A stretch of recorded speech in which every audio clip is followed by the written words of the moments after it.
अस्सलाम वालेकुम everyone, hope so you all are fine and doing great. आज की हमारी वीडियो रशियन लिटरेचर से रिलेटेड है, जिसमें हम एक रशियन राइटर एंटन चेकव के एक प्ले द चेरी ऑर्चर्ड को डिस्कस करेंगे। सबसे पहले मैं आपको एंटन चेकव के बारे में बता दूं तो he was a Russian writer और ये उनकी लाइफ का लास्ट प्ले कंसीडर किया जाता है जो उन्होंने 1903 में लिखा था और इसको 1904 में याल्टा में परफॉर्म करवाया गया था। बेसिकली ये एक रियलिस्टिक वर्क है जो अर्ली मॉडर्निस्ट लिटरेरी पीरियड का पार्ट है। चेरी ऑर्चर्ड ये जो प्ले है एंटन चेकव का, अगर हम इसकी सेटिंग की बात करें तो रशियन कंट्री साइड की सेटिंग है, रशियन लिटरेचर का पार्ट है। 4 एक्ट्स पर बेस्ड ये प्ले ट्रेजेडी और कॉमेडी दोनों का इंटर मिक्सचर है। अगर हम एक टाइम फ्रेम की बात करें तो मई की कोल्ड मॉर्निंग है और एक लेडी है जिनका नाम है मैडम रानेवस्की। उनकी एक बेटी है आन्या और 2 सर्वेंट हैं, याशा और शार्लट। अब यहाँ से हमारे पास स्टेज की ओपनिंग होती है और ये 4 करेक्टर्स दिखाए जाते हैं। अब ये सब लोग चारों रशिया जा रहे हैं फ्रॉम फ्रांस। आनिया जो है वो मैडम रानेवस्की को यानी कि अपनी मदर को लेने आई है कि भाई हमारे साथ वापस घर चलो। सेटिंग कहाँ की है? फ्रांस की।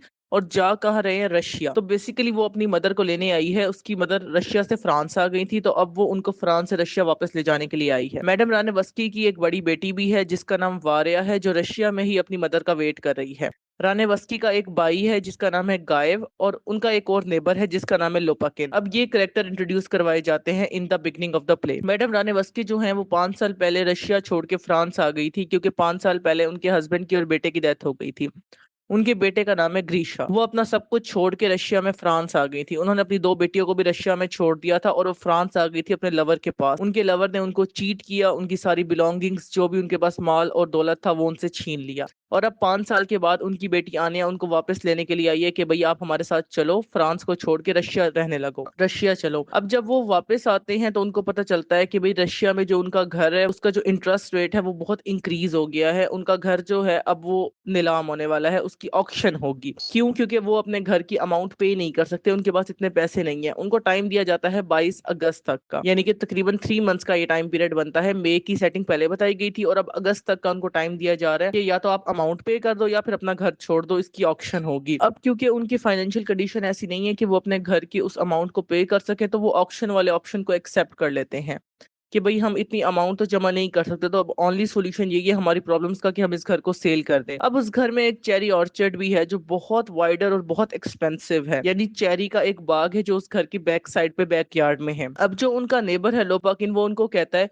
कि भाई आप इस ऑर्चर्ड को छोटे छोटे पीसेस में कट कर दो और इसके डिफरेंट पैचेस सेल कर दो या रेंट पे दे दो लोगों को, ताकि वो आपको कोई ना कोई इनकम का एक सोर्स बन जाए, आपको कोई ना कोई प्रॉफिट जनरेट करके दे। तो मैडम राणे वस्की जो है ना उसको ये आइडिया पसंद नहीं आता। क्यों? क्योंकि जो मैडम राणे वस्की है वो कहती है कि भाई मैं अपने इस ऑर्चर्ड को, क्योंकि उसको वो बहुत पसंद होता है कि भाई मैं इसको छोटे छोटे पार्ट्स में डिवाइड होता नहीं देख सकती। अब मैडम राणे वस्की की इमोशनल सेंटिमेंट्स अटैच होते हैं उस एक छोटे से चेरी ऑर्चर्ड के साथ। अब यहाँ पे 3 और सर्वेंट्स दिखाए गए हैं उस घर के, जिनका नाम था याशा, दुनयाशा और येपिकोडव। अब इनके दरमियान ना एक लव ट्रायंगल चलता है, यानी कि इन तीनों के दरमियान, इन तीनों सर्वेंट्स के दरमियान एक कॉम्प्लेक्स लव रिलेशनशिप दिखाई गई है। अब जो हमारे पास येपिकोडव है, मेल सर्वेंट है, वो दुनयाशा को पसंद करता है और दुनयाशा जो है वो याशा को पसंद करती है। तो याशा जो है वो एक सेल्फ सेंटर्ड मैन है जो अपने आप को ही पसंद करता है।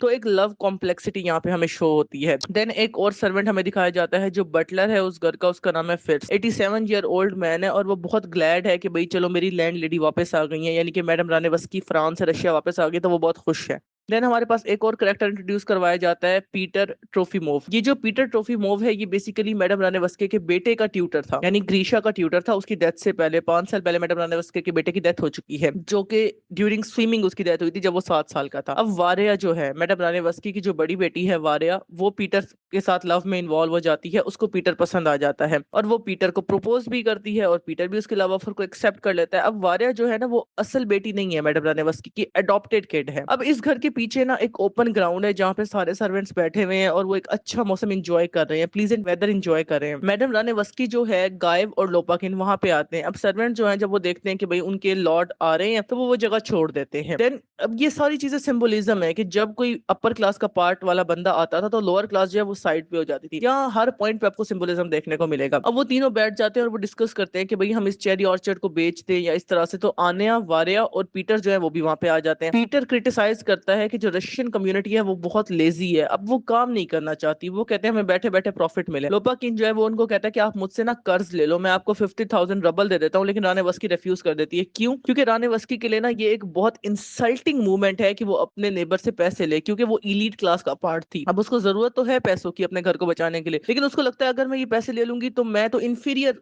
मानी जाऊंगी ना, तो वो पैसे लेने से भी इंकार कर देती है।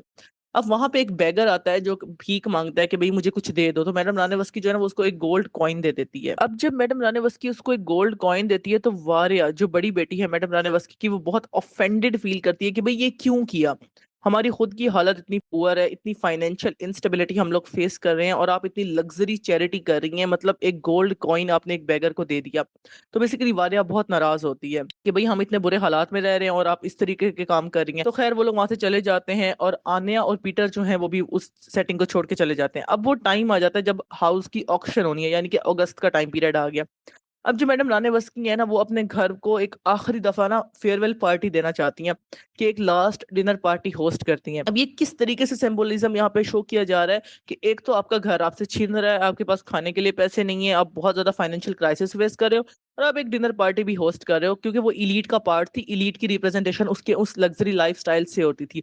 तो वो एक डिनर पार्टी होस्ट करती है कि भाई मैं अपनी सैडनेस को लोगों के सामने एक्सप्रेस करना चाहती हूँ एक अच्छे इवेंट में। अब जब ऑक्शन हो रही होती है तो गायब जो मैडम रानेवस्की का भाई था और उनका नेबर लोपाकिन वो ऑक्शन में जाते हैं। वारिया जो है ना वो खुश नहीं है इस डिनर पार्टी से, वो कहती है कि आपने फिर बहुत फजूल खर्ची कर दी।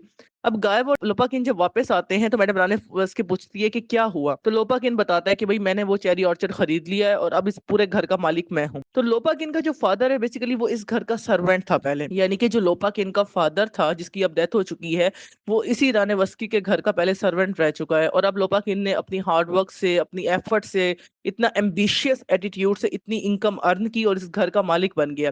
तो रानेवस्की जो है ना वो बहुत रोती है क्योंकि वो नहीं चाहती थी कि लोपाकिन ये घर खरीदे। देन हमारे पास ना लास्ट एक्ट स्टार्ट होता है। अब वो सब अपना स्टफ पैक कर रहे होते हैं कि भाई हम पैकिंग करते हैं और अब इस घर को छोड़ के हमें जाना ही होगा, जाहिर सी बात है लोपाकिन इसका न्यू ऑनर है तो अब हमें उसे हैंड ओवर करना है। तब लोपाकिन जो है ना वो बहुत खुश है और अब वो उस चेरी ऑर्चर्ड को एक्चुअली यूटिलाइज कर रहा है, अब वो उसको डिफरेंट पार्ट्स में डिवाइड कर रहा है, उसकी कटिंग करवा रहा है और उससे कुछ ना कुछ गेन गेन करने की कोशिश कर रहा है। लेकिन जो मैडम रानावस्की है उसके पास ये ऑप्शन था कि वो इस चेरी ऑर्चर्ड को यूटिलाइज कर सके डिफरेंट पैचेस में डिवाइड करके, बट उसने वो मौका जाया कर दिया था। अब जो फिर्स है जो 87 ईयर्स ओल्ड बटलर है वो बीमार हो जाता है, लोपाकिन जो है वो चेरी ऑर्चर्ड को कट कर रहा है। अब आन्या उसे रिक्वेस्ट करती है कि आप वेट कर लो टिल वी गो, कि भाई जब तक हम ये घर खाली कर देते हैं।